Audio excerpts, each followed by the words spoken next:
Welcome back to the channel, guys. My name's Andy R and this is the Brotherhood of Men, a channel solely dedicated at getting you men out there the best outcome in your life. And how do I do that? Well, I make these videos. I pass on information, my perspective, opinion on certain subjects, and I hope that chimes with you. As of making this video, I've got 40 subscribers, and that is just mind-blowing. Thanks, guys. You're the best. You truly are the best. You are supporting this channel because what I'm saying is clearly ringing a bell with you. So what's today's subject? Well, today's subject is never forgive a cheater. You've probably heard that old saying, once a cheater, always a cheater. And it's so true. Because once somebody has cheated, or cheated you more specifically, they can never take that back. They will always be a cheater because they have cheated. It's like somebody who's murdered somebody. They get caught by the police, taken to court, they're found guilty of murder. It doesn't matter if they've served their sentence, they will always be known as a murderer, because they have murdered someone, just like a cheater has cheated on you or somebody else. Say you're interested in a woman. Say you find out through her friends, through the grapevine, your own friends or something else, that the last guy she was with, or the guy before that she was with, she cheated on him, and that's why they broke up. Now how interested are you in somebody you know has a past in cheating? How much faith and trust can you have in that person, knowing now that she has in her past cheated on one of her previous boyfriends? Are you feeling super secure yourself that you want to get into this relationship with somebody you know, because you've been told, has in the past cheated? No, you're not going to feel super secure about it. Maybe you'll still carry on pursuing her because, hey, she's attractive, you're attracted to her, and you want to take her to bed. Okay, do that. But do you really want to get in a long-term relationship with her? Because in the back of your mind, you're thinking, somewhere down this line, when she goes out, girls' night out, or works do something that you're not there with, there's the opportunity that she's going to cheat. She's done it before. What's stopping her from now? Are you the one that's going to stop her from doing it? Of course not. You're not there. You can't stop her. You have to have faith that she's not going to do that to you. And what faith can you have in somebody that is already proved to be a cheater? I can only answer that question for me. You guys have to answer it for you. As I keep saying, you're the arbiters of your own decisions. To me, I have no faith in her. I couldn't have, because I know she's already cheated. I might bring it up to her, say, hey, I heard that, ex-boyfriend, whatever, that you split up because you cheated on him. And she might come up with a very plausible excuse. But that's all it will be, is an excuse. It's not a reason. It will be something along the lines of, oh yes, I was at a party and I had too much to drink. That annoys me. Because as I've said in previous videos, and if you haven't heard me say this before, why haven't you watched the previous videos? Go and have a look at them. But I've said this in previous videos several times. Drunk is a condition, not an excuse. And there's also the double standard of drunk. Why is it women are believed incapable of making solid, rational decisions when they've had a drink, yet men in exactly the same condition are held responsible for their actions whilst they've had a drink? There's a double standard that I don't see any woman or feminist jumping on the bandwagon to address. No, it's all right when it's in one direction but not in the other.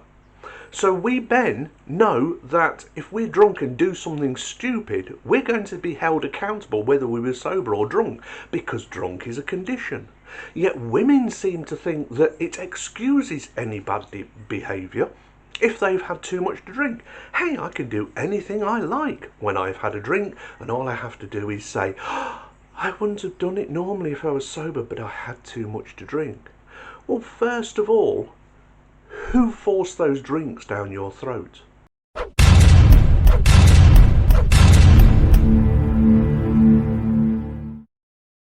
You see, this is what guys understand themselves. We know that we drank every one of those drinks. How many times have you been out? You've been out on a night out, and we say this. You end up being sick from having too much to drink. Now, it's been a long time since I was sick, because recovery time as you get older is so longer. But you say something like, "Oh, I shouldn't have that last one." The 12 you had before then didn't count. It was that last one, that last one that tipped you over the edge. "Oh, I shouldn't have had that last one." And then the next morning you've got a hangover and you use those famous words, "Oh, never again." Well, until the next time that it happens, of course. But you take responsibility. Your friends start telling you some of the ridiculous things that you ended up doing that night before, and your first thought is, "Oh God, I'm so embarrassed, I'm going to have to ring so-and-so and apologise," or, you take responsibility for it. But a woman will say, "Oh, I had too much to drink, and I don't know what I did last night." She knows what she did last night, but it's so much easier. There's no accountability if she says, "I had too much to drink." It becomes an excuse, not a condition.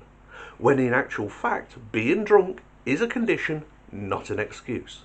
So back to the cheating part. What faith have you got in somebody you know has already cheated? That's one. Number two, what if they cheat on you? What now? Are you going to forgive that bad behaviour? Now, I can understand why some guys do, especially if they're married or in a long-term relationship and children are involved. But I say this: if you forgive her, no matter what your circumstances, you are now giving her carte blanche to go out and cheat on you again, because now she knows you have no self-respect for yourself. She doesn't respect you, otherwise she wouldn't have cheated on you. I said this in a previous video as well. You don't cheat on people you respect. And if you don't respect somebody, and you don't respect yourself enough to say, "I'm out of here," you have broken all trust I had in you, and you can't get that back, because now from this day forward, you will always be the cheater you were then, the person who cheated on me. And if I forgive you, I'm giving you an absolute clean slate to go and do it again. No matter how sorry you are right now, how much forgiveness you want right now, you went and did that off the bat. You went and did that without any compunction about what it was you were doing. And now you want me to forgive you for your cheating on me. I have to carry the burden again of forgiveness? I don't think so. How about you carry the burden of being on your own and being known? Because I'm going to tell everybody, the reason we're no longer together is you cheated on me. So that group of friends are going to know that you're a cheater, and will always be from that day forward known as a cheater. So why would I forgive you? Yes, maybe there are children involved. Yes, maybe we've been together X amount of years, but that didn't seem to bother you. You'll hear things like, "Are you prepared to break up this relationship for one mistake?" I didn't make the mistake. You did. Take some responsibility. And this is something women struggle to do all the time. Take responsibility for your actions. They avoid it like the plague. It's almost, if you say to a woman, "You need to take responsibility for all those bad choices you made, all of those disgraceful decisions that you've made," it's almost like I've just said, "Hey, can I come and kick you in the box?" They avoid it as though you've just said, "Hey, can I inject you with Ebola or some other terrible disease?" They avoid it like that. They avoid it, that idea of taking responsibility for their actions. So you should never, ever, ever forgive cheating on you or cheating on somebody you know. If somebody in your group has cheated on somebody else, what are they adding to your group?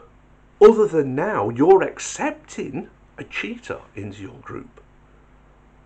Is that acceptable behaviour? No, it's not. Now let's flip this around so it doesn't sound like I'm just having a go at women. If a friend of yours, a guy, and I don't even care if he's your best friend, you find out he cheated on his woman, how much respect have you got for him now? Yeah, he's still a friend of yours, but when you forgive him, you're actually enabling him. And what happens if the next woman he cheats on who's in a relationship is your woman? Because now you can't trust him. You can't trust him with any woman. Not just single women, you can't trust him with your woman. Because he's already proved he has no problem breaking up a relationship, going with a woman who's in a relationship for his own selfish needs. So I'm not just putting this on one group of people here. I'm calling this out for what it is. It's bad behaviour, and it's bad behaviour that needs calling out, and it's bad behaviour that needs correcting. And the only way things get corrected is if the person who did the bad behaviour is held responsible. And this is why women have got away with this kind of behaviour for so long. It's because we men are not holding them responsible. Women used to hold themselves responsible. The older women used to speak words of wisdom to the younger woman. Don't do this, don't do that, wait for this, wait for that. Give them some moral background. Now it's anything goes. Yeah, do what you like. Have a hot girl summer. Yeah, go out there, get railed by every chat. Hey, you got a sexually transmitted disease. Don't tell anybody about it. All of this nonsense, it's forgiven. And we guys are what, supposed to deal with this mess, this nonsense, these broken women? Yeah, that's what's happened. We're supposed to deal with them. So it's down to us guys to correct that bad behaviour by not engaging with them. Anyway, do you agree with what I have to say? If so, leave it in a comment down below. Also, like I said, as of making this video, I now have 40 subscribers, and that is brilliant. It means the channel's growing. It's growing in the right direction. And I want you out there watching it, because more people watch this video that are not subscribed than are subscribed. I want you to join the Brotherhood. I want you to come on board and be a brother. So hit the subscribe button. Don't forget to hit the bell notification. That way you don't miss out on future content. And for some reason, the two only tend to work together. Give the video a like. That helps the algorithm and that helps the channel. And all of this is free. All I ask is for a nanosecond of your life to click those beautiful shiny buttons and come aboard. Also, piece of information that you probably don't already know if you're watching this and are not a subscribed member of the Brotherhood, is that I upload daily. So if you're not subscribed and not hitting the bell notification, you're going to miss out on that great content. So come on, come aboard and get to be a brother of the Brotherhood of Men. Anyway, my name's Andy R. I'm going for a cup of tea because I've earned one. You guys out there take care of yourself, because if you don't, who will? I'll talk to you soon. Bye now.